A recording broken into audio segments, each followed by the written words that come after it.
Okay, what is going on, everybody? It is Tuesday, August 18th, and we're going to read some cool Jewish stories again today. And today's theme of the stories is going to be simplicity, tamim tiyeh, simple. So let's just start. Okay, first story. I'm just going to read from the storybook over here. Sorry I stopped putting them up on the screen, it's still too much work, but just listen to the stories and it's all good, and that's the point, right? So it says over here that there was a story that the Rav Marenu Ari Leib Mipolonia, he wanted to learn the Chachma of the Sichus Behemus and Oifus, to understand, like, you know, when birds chirp or animals make noises, what they're saying, because they're definitely saying something. And in the Chachmas of Kabbalah you can learn that. And also V'sichas Tikalim, and also like the way, and also what the plants are saying. I think the column is dekel is like a tree, but I think it's referring just down to all different plants. Valmar, and he said that the kavanah that he wanted to learn these things is l'shem shemaim. He wanted to learn these things for Hashem, for l'shem shemaim. So he said, how am I going to learn this? So he said, I'm going to go to Rabbeinu Or Shivas Hayamim, Baal Shem Tov HaKadosh Zechusim Yagin Leinu. He's going to go to the Baal Shem Tov and he's going to learn this stuff, and he's going to ask him to teach him this chachma. And he thought in his head, yeah, for sure the Baal Shem Tov is going to, you know, do this, and it's going to be awesome because I'm doing this l'shem shemayim, and everything's going to work out. So he came to the Baal Shem Tov, to his room, and there was a lot of people, and the Baal Shem Tov did not turn to him at all. He didn't he didn't even say hello to him at all. And after a while that he was standing there for a long time, the Baal Shem Tov finally gave him like shalom, like not even like in such like a nice way. Ukila acher yad, like whatever, hey man, you know. Stam. V'harav ha-mechiach hanal. He's called in the first line, they call him the mechiach. I'm not sure what that means. He's a mechiach. I guess he gives teichacha, stuff like that. I don't know why he needed to learn that. It says that he wanted to learn it also, the birds and stuff, the speech of the birds and all that for teichacha. I don't know why he would need that for teichacha, but okay. Anyway, so now after the Baal Shem Tov gave him like a type hello, so he said to him, so this Rav was like very nishtoimem al hamara. He was like very shocked that like this happened, because he was very makurv to the Baal Shem Tov, right? Him and the Baal Shem Tov, you know, he used to be at the Baal Shem Tov all the time, and now the Baal Shem Tov was like, you know, kind of like ignoring him. So, but still, he wanted to learn this chachma of understanding the chirping birds and the animals and all that. So he didn't stop, and he stayed there, and he said, maybe this is something else that I don't really know what's going on, and I'll find a different time that's better. And he stayed by the Baal Shem Tov. And there was one day that the Baal Shem Tov had to go out on a journey. He had to go to Kihilas Kodesh Kaminka and Maripolia. Maripol. I think that's a real place today in Ukraine. Amar Baal Shem Tov le'mechiach she'yisayimai. And Baal Shem Tov told this guy, the mechiach, who's Rav Ari Leib, they still call him the mechiach here, who wanted to learn the chirping bird stuff and all that, to come with him. And he, Baruch Hashem, he's very happy, fine, that, you know, that the Baal Shem Tov invited him, he's happy with him again. And he thought on the way that the Baal Shem Tov was going to finally teach him, you know, all this stuff. So they went, and a few other men, and they were on the way to the hotel. And the Baal Shem Tov, they were on the hotel. It's 5 o'clock. And the Baal Shem Tov went to sleep in a special room upstairs somewhere. And this guy, Rav Ari Leib, who wanted to learn these chachmas, waited till the Baal Shem Tov got up from his sleep, and he went to the ladder, to the upstairs where the Baal Shem Tov was. And when he came up to the top, he saw the Baal Shem Tov sitting and doing yichudim. He was being miyachid yichudim, upanav boyeres kelapidim, and his face was burning like fire, like torches. And he was very nervous. He was very scared. Right? This guy who was on the ladder was like, whoa. So he almost fell off the ladder. Until the Baal Shem Tov screamed at him. Achagar by the Baal Shem Tov got angry at him. He said to him, stand up, don't be afraid. What do you want? So, because he was so scared, he couldn't even talk. He what's it called? He got like silent. He couldn't talk. And when they finally left the hotel, the Baal Shem Tov said to the to this guy who wanted to learn this chachma to sit next to him in the wagon, and he sat with him. And the Baal Shem Tov told him, so the Baal Shem Tov said to him, I already know why you came. Right? The Baal Shem Tov said to him, I already know why you came, just so that you want to learn the chachma of the sichos of the oifus, what the birds are saying, and I'll explain it to you. Prati advarim bezeh amar lo isoidus neiroim v'nefloim achem echich yada hadavar al boryav. And the Baal Shem Tov explained to him this chachma, and he learned it. V'hinei ha-Baal Shem Tov me'achar shegilo ikar oimik soida chachma zu haya mivar lo agav grora amarim bezoyer v'tikun v'hoyoshan ba'azan achos. Right? And the Baal Shem Tov was continuing and telling him other secrets about the Zohar and Tikkunim, and he was listening with one ear, and in the other ear he was finally now listening to what the birds were saying and what the animals were saying, and all these soidas, until they got to the city. And when they got to the city, the Baal Shem Tov says, now you understand this chachma. And he said, yes, I do. And then the Baal Shem Tov put his hand on this guy's face, and he forgot everything he learned. And he only had the Hagdama in his head. And then the Baal Shem Tov laughed and he says, he says,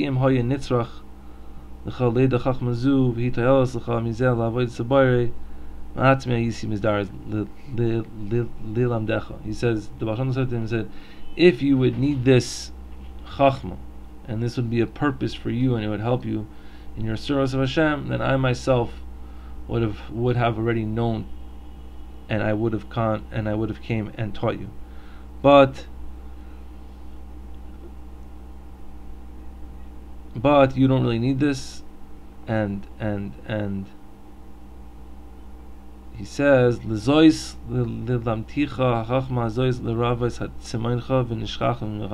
I taught it to you, and then what's it called, to fulfill your thirst about it. Now you know it, and now you're going to forget it, because this is not your avodah, and the ikar avodah is to be tav and tia and Hashem, to be simple. So you don't need this avodah. You have to be simple. So that's pretty cool, man. I mean, it would be definitely nice to know what the birds are saying in the morning when you wake up, or if you come across an animal somewhere. But sometimes, if it's not meant to be, it's not meant to be. If you're not supposed to know it, you're not supposed to know it. That's what the Baal Shem Tov is saying. Let's do another story over here.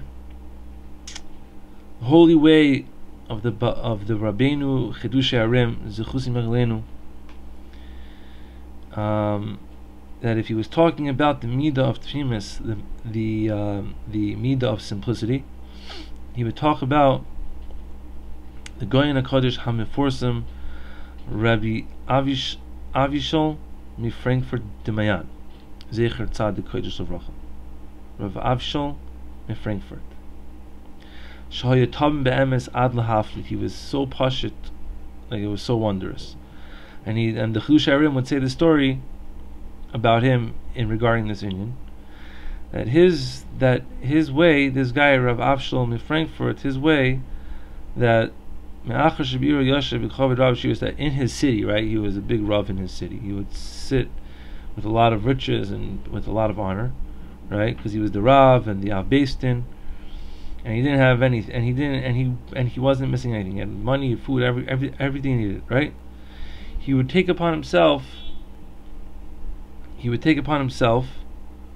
the prakim leilich, to go out in exile, the makom she'em hakir masai, in the place where they don't know him at all, right? They don't even recognize him, to go for a certain amount of time, let's say like a month, okay? And when he would go over there, he would wear very simple clothing, like what a regular poor person would wear, and he would take food and drink from the people, just like other poor people, and sleep like where all other poor people slept. And he would sleep in the Hachnas Orchim, B'li Shum Nachim in the Klal, whatever it was he did, like those people. He would put himself in the gullus. One time, at the time that he was sleeping in the Hachnas Orchim with other Aniyim, it was stolen on that night from a certain Ani, a what's it called, a silver goblet or silver something, that I guess that he would that this Ani, that I guess he would collect money in, or there was something that was made out of silver, and it would hang on this poor person's neck, and it was important to him. And when he woke up from his sleep, he was chayshed, this poor person who had something stolen from him was chayshed this guy in a Kodesh in Frankfurt to Dimayan, right? Because he was sleeping close by to him in the Hachnas Orchim, right? And obviously this Ani did not know who he was, right? And when the guy in a Kodesh answered him between as simple after he asked him if he stole it, he said, "No, I did not steal it." And the Ani got very angry and he started hitting him. Makaraba al oimri shein chamas bekapoy ulam sharaniim boil azosoi. And the other poor people came and saw that he was getting beat up, and they came to help him, and they saved him. And now when the time came for his gullus to be finished, he went back to his house, obviously, to be the Rav and everything, Av Beistin.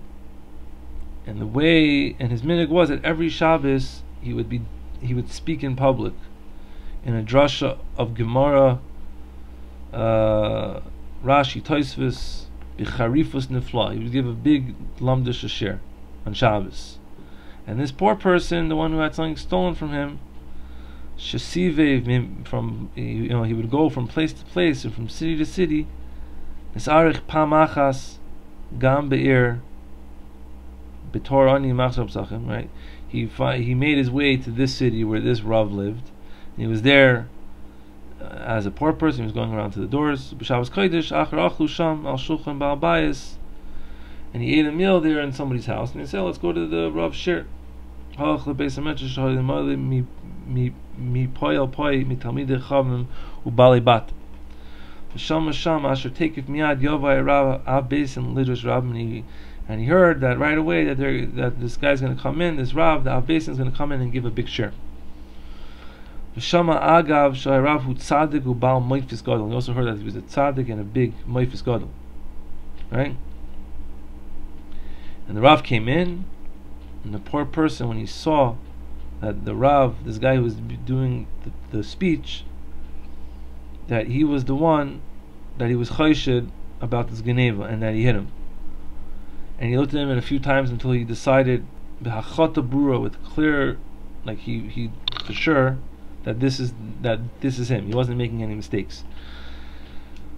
And he realized in his head, he made up in his head that when they finished the drasha, Yigash Elav b'pus makoyos l'kabel nazifil k'shem mechila, he's going to cry and go to him and ask for mechila, because he was very scared for his soul now, because he hit with big tzaddik and everything like that. And finally, after the speech was over, the Ani went to the Rav, Sheyarad, me'abima achra drasha. And when the Rav saw this ani, he also ran. He also turned away because he thought bitmimis that this ani is already running now. Ato lekroisa kidei levazeu lakoisa, again, that he thought the ani was coming in to hit him.